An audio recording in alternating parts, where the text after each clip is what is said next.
بسم اللہ الرحمن الرحیم۔ السلام علیکم ورحمۃ اللہ وبرکاتہ۔ قرآن پڑھیے، روزانہ پڑھیے، لیکن تھوڑا پڑھیے، لیکن ٹھیک طرح پڑھیے، صحیح معنوں میں پڑھیے۔ قرآن پاک کو ہم پڑھتے ہیں، روزانہ پڑھتے ہوں گے، آپ بھی پڑھتے ہوں گے، لیکن ہم اس کو مخارج کے ساتھ نہیں پڑھتے۔ ہم کوشش کرتے ہیں کہ جلدی جلدی بس ہمارا آدھا سپارہ مکمل ہو جائے، ایک سپارہ مکمل ہو جائے، مگر قرآن پاک کو ٹھہر ٹھہر کر اور تلفظ کے ساتھ پڑھنا بہت ضروری ہے۔ قرآن پاک کے مخارج کے ساتھ پڑھنا، اس کو درست مخارج کے ساتھ پڑھنا بہت ضروری ہے۔ اگر آپ کوشش کریں، اگر آپ صحیح تلاوت کا جو ہے وہ فیض لینا چاہتے ہیں، تو یعنی کہ رحمت و برکت سمیٹنا چاہتے ہیں صحیح طرح قرآن پاک کی، تو کوشش کریں کہ قرآن پاک کو صحیح طرح جو ہے وہ ادا کریں، قرآن پاک کے تلفظ صحیح طرح ادا کریں، قرآن پاک کے حرف صحیح طرح ادا کریں۔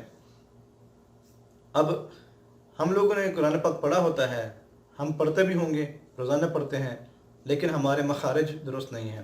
قرآن پاک کو اس کے درست مخارج کے ساتھ پڑھنا بہت ضروری ہے، کیونکہ اگر درست مخارج کے ساتھ نہیں پڑھیں گے تو قرآن پاک کے جو الفاظ کے یا مختلف اس کے جو عربی متن ہیں، اگر اس کو صحیح مخارج کے ساتھ ادا نہیں کریں گے تو ان کا مطلب بھی بدل جائے گا۔ مثال کے طور پر ایک ہے کاف، کلب، اس کا مطلب ہے کتا، اور ایک قاف سے ہے، وہ جو دو نقطے والا کاف ہے، اس کا مطلب ہے قلب، وہ قاف سے ہے قلب، اس کا مطلب ہے دل۔ تو کلب کتا اور قلب دل، ٹھیک ہے؟ تو اس دونوں میں کاف میں قاف میں فرق ہے۔ تو کوشش کریں قرآن مجید تھوڑا پڑھیں، جو ہے تفسیر سے ترجمے کے ساتھ پڑھیں، تاکہ جو ہم پڑھ رہے ہیں وہ ہمیں سمجھ آئے۔ آپ بڑے ہو گئے ہیں، کوئی مسئلہ نہیں ہے کسی قسم کا بھی، اگر آپ بڑی عمر کے ہیں تو کسی قسم کی شرم محسوس کرنے کی ضرورت نہیں ہے۔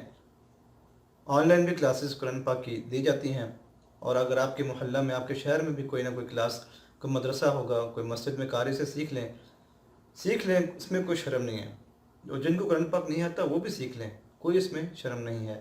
ہم دوسرے کام تو دنیا کے سیکھتے ہی ہیں، تو اگر قرآن پاک نہیں پڑھنا آتا تو سیکھ لیں، کیونکہ ایک تو پڑھنے کا ثواب ہے، ہر حرف پہ جو ہے 10 نیکیاں ہمیں ملتی ہیں پڑھنے کی، ٹھیک ہے؟